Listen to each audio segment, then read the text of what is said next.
we took a single hunt break to spend a little time chasing the new Truax Bison, and that was more than enough of a break from the Emerald Coast. So we're back here again today in multiplayer, and we are going to continue searching for the now 4 species of diamonds that we don't have on this map.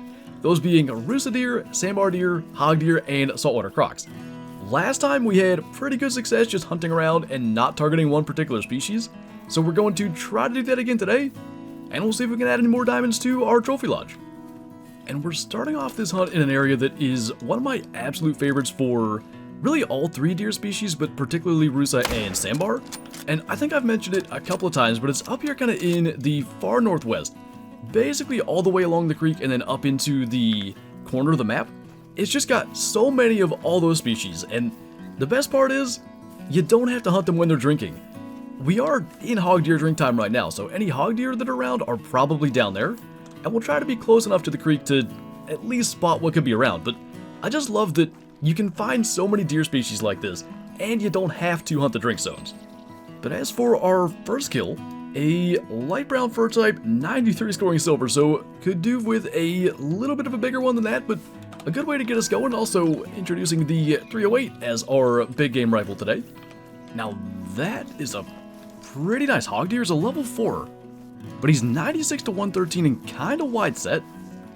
I want to say overall spread does matter for their score, so we'll try to get a good shot at him. If he'll do something like that sandbar did earlier, even that though, that's probably risky with the 22-250, but it looks like we got him. I would say it's not a great chance, but of the new species, hog deer are the only one that I know of that makes diamond below the maximum level, so maybe there's a chance with that. And actually, I mentioned, it being nice not having to hunt the drink zones. It's almost sandbar drink time, and we definitely are going to check out some lakes and maybe the creek again for sandbar drinking, but on the way there, we probably just shot our biggest hog deer thus far. Like, he's got really good looking beams. 102? Oh, somebody shot him earlier. I was so confused there for a minute. So I think, although only one of our shots is showing, but I'm sure we hit him twice, otherwise he wouldn't be standing like this. Still just a 102, and it would have been a nice gold, but that could have been a real shame. Speaking of big level 4s, now we've got a sandbar that goes up to 180 as a level 4.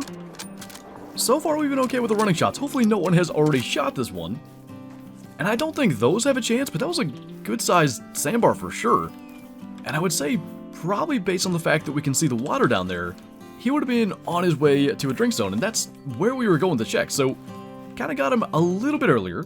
He was a 157. That seems to be the score of all of our really big level 4s. And again, the chat's kind of obscuring it, but we can see it in there just barely. Double-lunged him on the trot. And let's see if we can end up finding a good one at a lake. We killed 3 trophy sandbar in early access. A leucistic, a big piebald, and a diamond. 2 of those were not drinking, the leucistic was.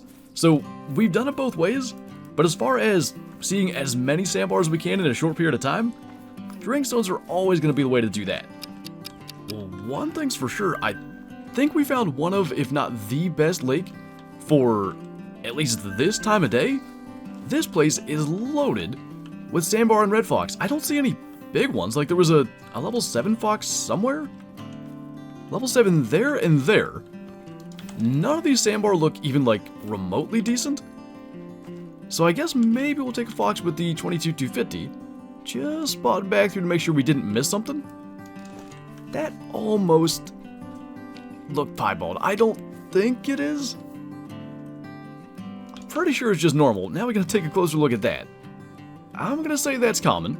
So, we will try to get lined up on one of the 7s. That one is alert. Better estimate for the second one, so let's get him. That's going to send everything running.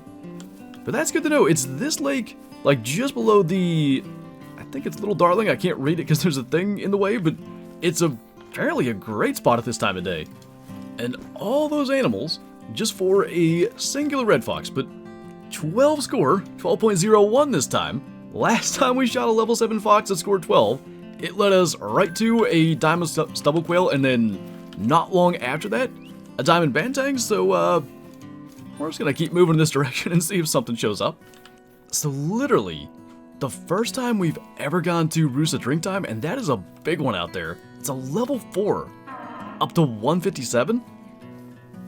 I mean, I was just saying earlier with the hog deer, I don't think Rusa or Sandbar make diamond as 4s, but that's one of the best ones we've ever seen, and this lake is loaded. It's kind of cool to get to see them in the drink times and drink zones like this, because typically we do just hunt them during the daylight. Now making that shot is going to be a little challenging. The only thing was, since he was a little bit in the brush, we could have definitely hit that instead. But I don't know, I definitely don't want to spend a bunch of time hunting at night when we can find them pretty effectively during the day. But I mean, if you want to find a bunch, this is the way to do it. It's this lake right here that we're at the moment, and I want to check this one down here, and then I think what we'll do is probably go ahead and change servers and spend a little bit of time looking for crocs. Maybe we can get a diamond or some kind of rare Rusa between here and there, but either way, kind of good to know like spots like this do exist. Maybe we should check them in our single player. But as for our level 4, a 138 score, that makes him bigger than I think 2 of the trolls we killed in early access. Definitely a good one in that 2-tones fur type as well. One of my absolute favorites, but let's go ahead and scoot back down to our south. Probably best just to fast travel because I don't know when Rusa stopped drinking, but it'll take us some time to get there. I think that might be an albino stubble quail, and the worst part about that is we don't have a shotgun. They don't fly that fast, and it's actually not that far away either. To me, it looks different. Oh, we got it too. I hope he wasn't going to land or anything. But that was a male up to, what did it say, 218 or something? I first saw it like right in here, and it looked a little bit different than the others. Could that be even better than what we had in early access? Well, that is most certainly an albino quail. Could he make gold? He is a silver at 194. What is gold? 202, so he is super close. But this one we get to keep. And in the wing, look how big the 22 round is compared to these guys. Like, that really goes to show how, like, tiny they are.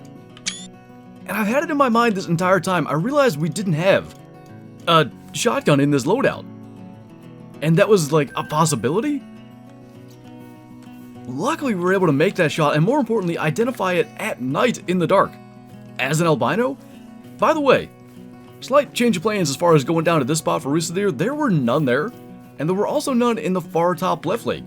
So that kind of explains why spots like the one where we shot our big 4 exist, because apparently there's not too many places they actually drink at. I want to check the end of the river here just to see, and it looks like maybe that's where we should have gone to begin with. Although maybe we wouldn't have had our albino if we did do that, so in the end it certainly worked out for us. That's another pretty good one, up to 144. Why don't we go ahead and take that guy? I think that should have hit okay. It's kind of tough to tell in the dark. And then maybe we will go ahead and do our croc hunt. I'm pretty sure the host in this server's AFK, so that's why the time has stayed night. Generally, you don't get multiplayer servers that do that. And again, I don't know, in daylight, do we find that albino stubble quail? Probably not. I just don't imagine we'd have been in this spot. This guy's probably every bit as good as the last one. 136, right in that same area. A couple of pretty good Rusa. Definitely have a ways to go for diamond at 148, but pretty solid way to wrap up this portion of the hunt. And let's go and see if we can find anything for crocodiles. On our way, that is not a bad banting. He goes up to 143. Diamonds in the 130s?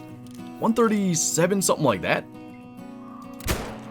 Probably pushing being too far forward on that shot, but I think it should have clipped along, and it did. So we might as well see what that is, and it's taking us right down to, like, the start of the mangrove swamps down here. And one thing I'll say right away with this guy, he's pretty different from our diamond bantang. The diamond one almost has, like, ivory colored horns. These are really dark horns. Some ivory coloration down at the bases, but they're completely different. And that guy's a 134, so it was close. 3 shy of being a diamond. I don't know, can you get non-max estimate level 4 bantang diamonds? I know for sure level 4 Bantang do make diamond relatively often, but I don't know if you get them not being the max weight estimate. I'd love to get one with horns like that though, that looked really neat. And straight away, we're into a level 7 max estimate aggressive croc, or we were. Went to fleeing that fast. I still think we got a good hit. Not dropping just yet. And the second shot didn't land. Why is he coming this way though? Whatever we hit that time worked way better. So let's see, this guy, we ended up not getting because it was a spinal cord shot. Another one running right by us, but not aggressive. I wish we could have had another second to look at that, but not a bad way to start, and we've just sent crocs running everywhere. Definitely moving in the right direction with a mythical, though we've covered quite a bit of ground. We're all the way up here on the beach now, but if that's where we're going to go to find the best ones, that's where we'll go. This is a always awkward shot to make. That time we finally did it. We did it pretty early on, like once or twice. I think even early access got that heart shot when they're doing that warning call animation. And since we've missed it like 5 times, so nice to finally hit it again. And better, I would say, to hit it on a pretty good one. Looks to be olive, I think. It is. 935 score. That, it looks like such a doable shot. But you see we're into about the center of the heart? If we shoot that straight on, there's just more neck flesh to go through and we just don't reach the heart. I think that's why we haven't hit it for a bit, but that kind of quartering angle works. So I've decided to change up the plans for a second time here. I mean, last time it worked to the tune of an albino stubble quail, so why not? But the biggest reason was someone else was running the beach for crocs, and to kind of stay out of the way, I thought we'd come and check one of my favorite spots for hog deer, but unfortunately, I'm not seeing any very special ones, so we'll probably try to get that level 4 as he trots off. Even better, if he's just going to stand there for a second, I think that should hit a lung. He's just starting to go down, so it must have. So a little bonus kill to wrap up our hunt. He was a gold at 86. And we pretty much center punched that lung with the 22-250 at 144 meters. So none of the 4 missing diamonds today, but a redemption on the albino stubble quail from early access, and an even higher scoring one, and I think that might be even better. Now I do think, at least for the moment, we're going to put him in the second lodge. That is insane. Like, these are the smallest plaques in existence, at least as far as I know, and it barely fills any of it. Like I said, we saw the size of the 22 round compared to the quail itself. I think that's the first one we shot with the 22 as well, but pretty cool to have one in the lodge where it'll stay forever and we actually get to keep it. And we know now more than we knew in early access when we shot that one. They're not as rare as maybe we would have thought, not as rare as albino bobwhite quail, but still a rare and still a pretty cool way to end our hunt on the Emerald Coast today. But anyway, that's going to do it for this video. So as always, thank you guys for watching, and I'll see you next time.